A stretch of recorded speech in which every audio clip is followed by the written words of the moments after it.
Qu'est-ce qui est en crise derrière la crise du logement? Une crise qui, tragiquement, laisse sans toit un certain nombre de personnes. Eh bien, une autre crise, pas qu'économique ou politique. Une crise qui touche même davantage ceux qui ont l'avantage d'avoir un toit. Il s'agit de la crise de l'habitation. Vous connaissez la différence entre la crise du logement et la crise de l'habitation? Heidegger propose une distinction intéressante entre le logement, l'appartement ou la maison, et l'habitation, plus métaphorique, posée en termes de sol, d'enracinement, qui concerne notre existence dans le monde. En gros, Heidegger permet de distinguer loger et habiter. On loge dans un appartement, on habite le monde.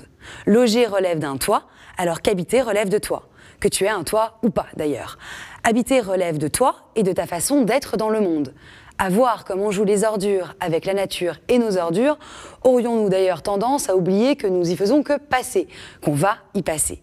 Les hommes n'ayant pu guérir la mort, ils se sont avisés pour se sentir heureux à ne point y penser, écrit Pascal. Or l'homme est un être vers la mort, et c'est cette seule conscience qui lui permet d'habiter le monde. Une lucidité, je suis mortel, qui invite à l'humilité de notre passage sur terre et à son respect. Autant vous dire donc que celui qui est sans abri n'a pas le luxe, lui, de se détourner de sa condition d'être mortel. Mort de froid, sans logement, il ne peut que s'éprouver, habitant mortel et passager du monde.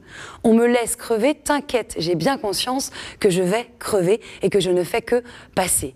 C'est aussi le cas des mal logés, dont la précarité ne met pas à l'abri de la vulnérabilité. Le risque, c'est qu'à l'abri, dans des logements bétonnés, on se bétonne, on se détourne de la vulnérabilité, de la nature et de notre propre nature. Que l'on vive comme si nous étions des êtres éternels, et les ressources aussi. Aussi, comment ne pas voir derrière l'inhumanité de la crise du logement une crise profonde de l'habiter dans le monde? Je crois que c'est parce que nous connaissons une crise de l'habitation que certains connaissent aujourd'hui une crise du logement.